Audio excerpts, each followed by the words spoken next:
Hello, welcome to Photopea video tutorial number 7. In the last video, I showed you how to use the polygonal lasso tool and the gradient tool and the paintbrush to make a tree. I then shrunk the size of the tree and duplicated it using Alt Move. As you can see, I have a long row of repeated trees that looks very cartoonish and systematic. In order to change that, I am going to create a layer of mist on top of the trees to create some atmosphere and kind of push those trees back. I'm also going to add a reflection of the sunset clouds on the water.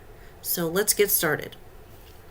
My mist layer needs to be directly above my last tree layer, and you can see I made 48 trees. So while tree copy 48 is selected, I need to create a new layer. That layer will be called Mist. Now, in my color picker, I've already selected my color. I selected a pale white, off-white, and for my background color, a blue-gray. Now, using the paintbrush tool, I want this soft edge brush, and I want it to be quite large, and I want the flow and opacity very low. So as you can see, when I click here, just the faintest bit of mist appears, and I'm just going to go back and forth over these trees until there's a convincing layer of mist that pushes back the trees and makes them look like they're behind a layer of atmosphere.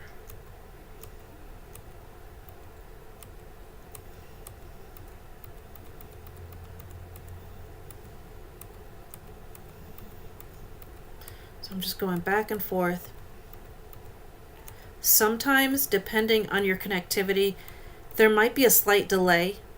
So if you're using a tool and it doesn't seem to be working, you're click, click, click, click, click, then all of a sudden something dramatic happens.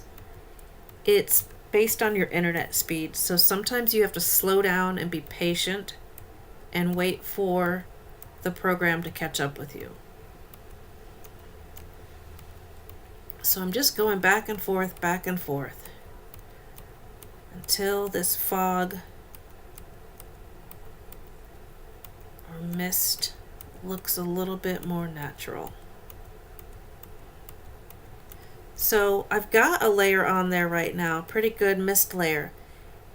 If I turn this eye off, it turns off the mist layer. Back on, off, on, off. So I'm going to leave it on. And now I want this cloud right here reflecting in the water before I start to make my rocks here in the foreground. So I need to select this cloud, which means I need to be on the Move tool. Then I need to right-click this cloud, Cloud Copy 7, and Alt-Move to move it down. However, it's got to be flipped upside down so it's a mirror image. So I have to go to Edit, Transform, Flip Vertically. And then I want to lower the opacity of it just a little bit. So with that Cloud Copy 8 selected, I go to my opacity level and I lower it a bit.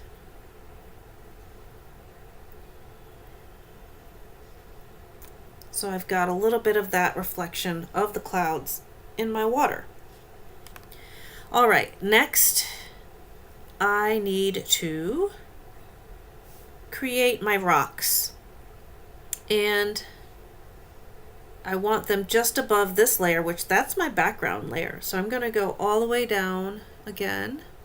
Let's see here, scroll down, go down, down, down, down, down.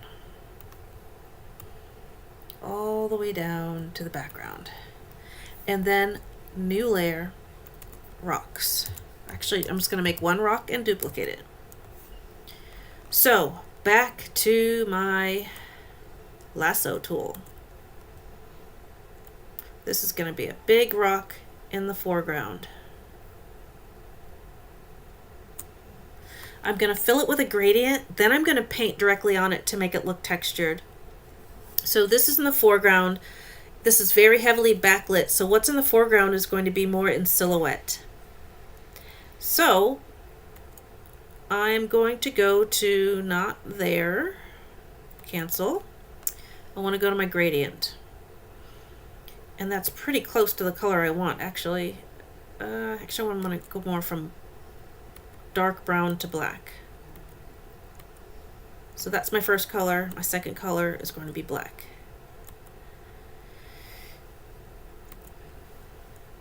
All right, let's try that.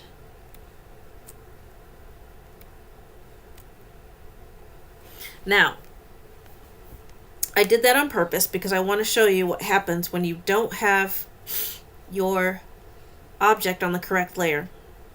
So everything above this that's in this range is going to show over my rock. My rock needs to be all the way in the foreground, so please watch. I did this on purpose. I swear to God I did, because I wanted to show you how to do this. So click your rock and drag it all the way up. And now it's opaque because it's all the way on top of everything else. Okay? Alrighty. Okay, so now I'm going to duplicate this, and I'm going to show you how to use the eraser tool to make the rock more jagged. So I need to deselect it first, move tool, alt move,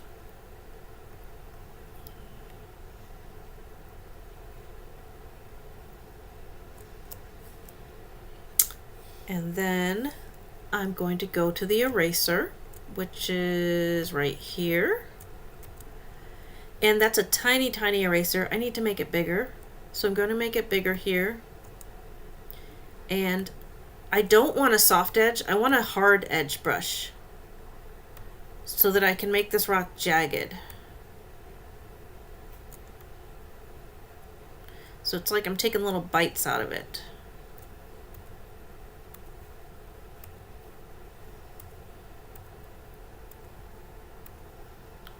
And this rock is in front of the other one.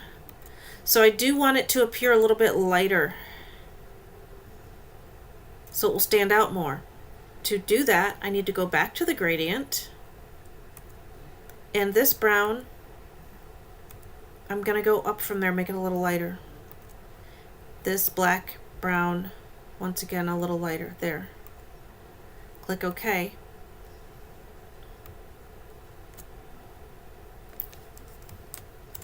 Oopsie daisies.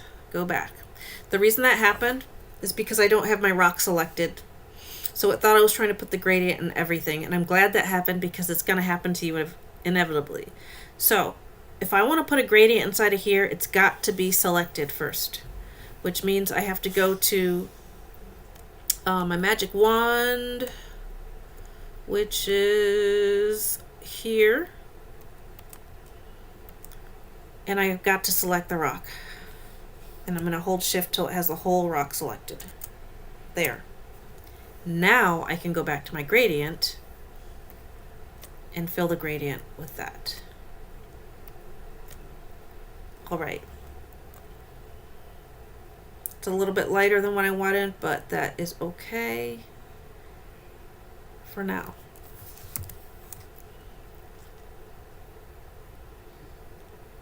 So I'm going to go back to the first rock.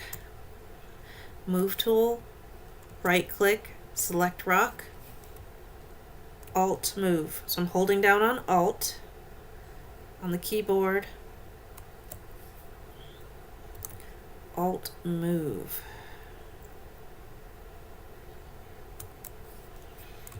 So right click, move this. I'm going to put this way over here.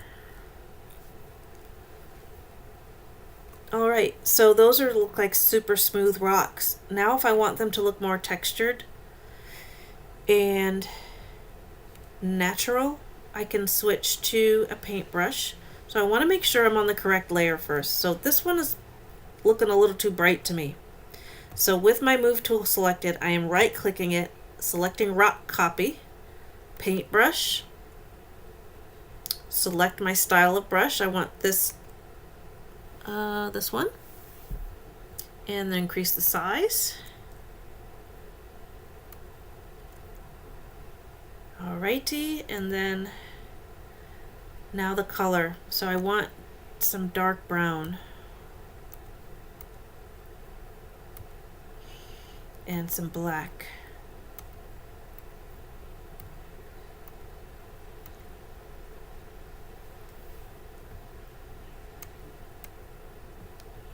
All right, and then paintbrush. And I need to increase the opacity and the flow, or else it's going to look like nothing's happening.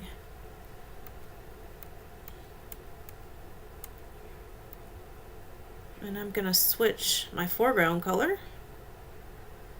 How do I do that again? I'm just going to make this darker.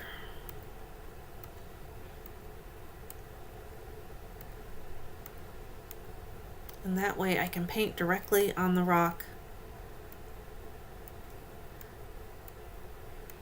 I can use a thinner brush to make it look like it has cracks in it.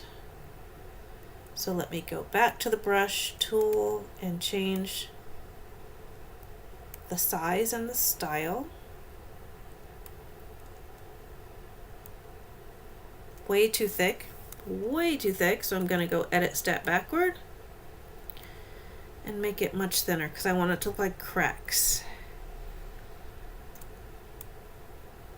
There we go. And then I would just keep going and adding detail. So it's getting there. Could use some improvement. The water down here could use some texture and some light. But this gives you the basics of how to create different areas of land or sea in a land or seascape. So here I've got my foreground, middle ground, background. We started all the way in the back with the gradient in the sky, which I'm using the bottom part of the sky now as water. So those are the basics. Everything else I'm basically going to show you in class, because if I keep going, there will be like about 25 video tutorials, and this is number 7, I believe. So good luck. I know you're going to do great. Don't be afraid to ask questions. Thanks for watching.